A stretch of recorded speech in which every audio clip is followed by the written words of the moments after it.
16.2 প্রশ্নটা কি? একটি রম্বসের পরিসীমা 180 সেন্টিমিটার। পরিসীমা মানে বুঝেন, রম্বস মানে কি সেটা বুঝেন? রম্বস মানে হচ্ছে যে চতুর্ভুজের প্রত্যেকটা বাহু কি সমান। রম্বস মানে হচ্ছে যে চতুর্ভুজের প্রত্যেকটা বাহু সমান, কিন্তু কোনগুলো সমকোণ হইতে পারে, নাও হইতে পারে, মানে এটা নির্দিষ্ট না। বর্গের বেলা নির্দিষ্ট কোনগুলো সমকোণ, রম্বসে কোনগুলো সমকোণ হইতেও পারে, নাও হইতে পারে। সে কারণে আমরা বর্গকে একটা রম্বস বলতে পারবো, কিন্তু রম্বসকে বর্গ বলতে পারবো না, মনে থাকবে। তো রম্বসের শর্ত হচ্ছে সবগুলো বাহু সমান। এখন দেখেন এই রম্বসের যে বাহুগুলো, এই চারটি কয়টি বাহু থাকবে? যেহেতু চতুর্ভুজ, চারটি বাহু থাকবে। এই চারটি বাহুর যোগফলটাই হচ্ছে পরিসীমা। তার মানে পরিসীমাকে 4 দ্বারা ভাগ দিলে আমরা এক বাহু দৈর্ঘ্য পাবো, ঠিক আছে। এবং এই রম্বসের কি দেওয়া আছে? একটি কর্ণ দেওয়া আছে, তোমাকে আরেকটা কর্ণ বের করতে হবে এবং ক্ষেত্রফল বের করতে হবে। তো মনে রাখবেন রম্বসের কর্ণগুলো একে অপরকে সমকোণে সমদ্বিখণ্ডিত করে, মনে থাকবে নি? তাহলে আমি একটা রম্বস আঁকি, আনুমানিক একটা চিত্র আঁকি। মনে করেন যে এটা একটা এ বি সি ডি একটা রম্বস, প্রত্যেকটা বাহু কি সমান। এখন এখানে একটু অপেক্ষা করেন, বসেন, ভিতরে ঢুকে বসেন, এখানে বসেন। রাহিম, এখানে বসে, এখানে বসে, 5 বেঞ্চে বসে, সমস্যা নেই। আমি এই প্রশ্নটা সমাধান করে তোমাকে বুঝে দিচ্ছি। এ বি সি ডি এটা একটা কি রম্বস। তাহলে রম্বসে কি আছে? ক্ষুদ্রতম কর্ণ দেওয়া আছে। ক্ষুদ্রতম কর্ণ হচ্ছে এটি। এটি কত? 54 সেন্টিমিটার। আর আরেকটা কর্ণ হচ্ছে এটি। এখন আপনারা মনে রাখবেন এই যে কর্ণগুলো, এই কর্ণগুলো একে অপরকে সমকোণে সমদ্বিখণ্ডিত করে। কি করে? সমকোণে সমদ্বিখণ্ডিত করে। তার মানে আমার এই পুরো কর্ণটা যদি 27 হয় আর 54 হয়, তাহলে এই এখানে ওই ধরলাম, তাহলে এতটুকু দৈর্ঘ্য কি বলেন তো? 54 হলে এটা হচ্ছে 27, এইটা হচ্ছে কত? 27। এখন আমরা প্রথমে লিখি, মনে করি ABCD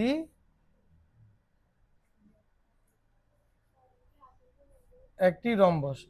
ABCD একটি কি রম্বস। তারপর হচ্ছে AC ও BD কর্ণদ্বয়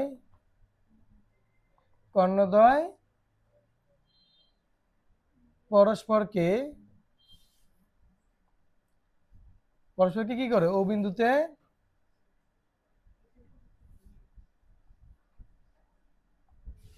এই ব্যাখ্যাটুকু বুঝছেন কিনা? আমরা মনে করি ABCD একটি রম্বস এবং এই রম্বসের AC ও BD যে দুটি কর্ণ, এই দুটি কর্ণ পরস্পরকে ও বিন্দুতে ছেদ করে। এখন দেখেন রম্বসের পরিসীমা ABCD রম্বসের কি পরিসীমা কত? 180 না, 180 সেন্টিমিটার। তাহলে রম্বসের এক বাহুর দৈর্ঘ্য কি হবে বলেন তো? পরিসীমা থেকে এক বাহুর দৈর্ঘ্য কেমনে বের করে? এটা হচ্ছে 180/4, তাহলে কত হয়? 16, 45 সেন্টিমিটার। কত হয়? 45 সেন্টিমিটার। তার মানে আমরা এক বাহুর দৈর্ঘ্য পেয়ে গেলাম। এটা হচ্ছে,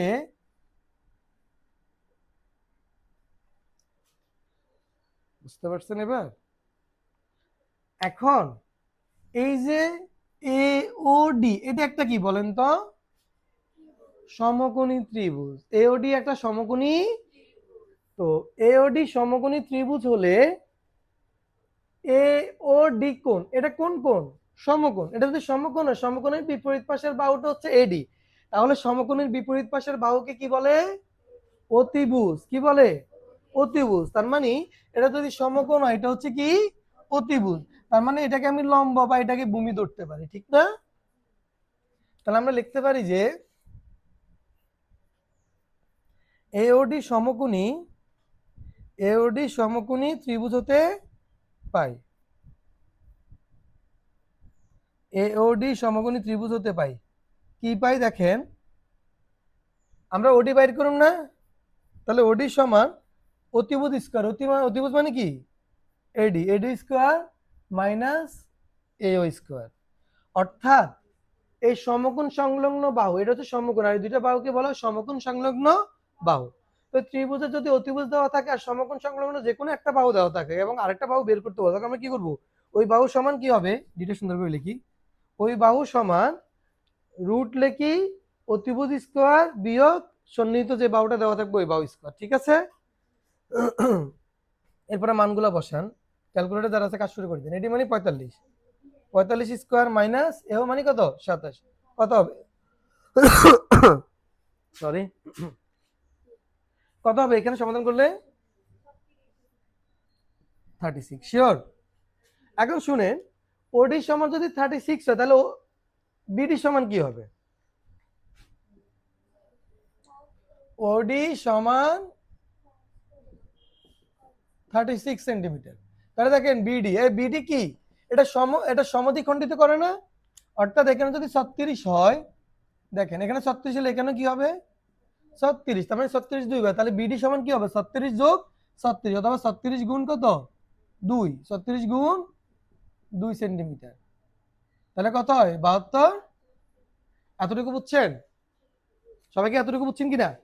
তাহলে আমরা অপর কর্ণ পেয়ে গেলাম না, বলছো অপর কর্ণ বাইর করার জন্য, অপর কর্ণ বিডি, বিডি দৈর্ঘ্য পেয়ে গেছে। আবার বলছে ক্ষেত্রফল, রম্বসের ক্ষেত্রফলের সূত্র কি বলেন, এ বি সি ডি রম্বসের ক্ষেত্রফল, ক্ষেত্রফলের সূত্র হচ্ছে হাফ ইন্টু কর্ণদ্বয়ের গুণফল, কর্ণদ্বয়ের গুণফল। তাহলে একটা কর্ণ হচ্ছে 54 আর একটা কর্ণ হচ্ছে কত 36 বর্গ সেন্টিমিটার। এই সূত্রটা বুঝছেন? রম্বসের ক্ষেত্রফলের সূত্রটা কি, হাফ ইন্টু কর্ণদ্বয়ের গুণফল, মানে দুটি কর্ণ গুণ করে তাকে অর্ধেক করে ফেললে এই রম্বসের ক্ষেত্রফলটা চলে আসবে। এখন 2 দিয়ে যদি আমি ভাগ দিই, এখানে 54 কত হয় 27, এই 27 সাথে 36 গুণ দিলে কত হবে 972 বর্গ সেন্টিমিটার। ঠিক আছে, তাহলে এটা হচ্ছে কিসের ক্ষেত্রফল, এটা হচ্ছে রম্বসের ক্ষেত্রফল। আমাদের কাছে কয়টা উত্তর চাইছে এখানে, আমাদের কাছে দুইটা উত্তর চাইছে, দুইটা উত্তর বের হয়েছে বলেন তো কি, 972 না 1944?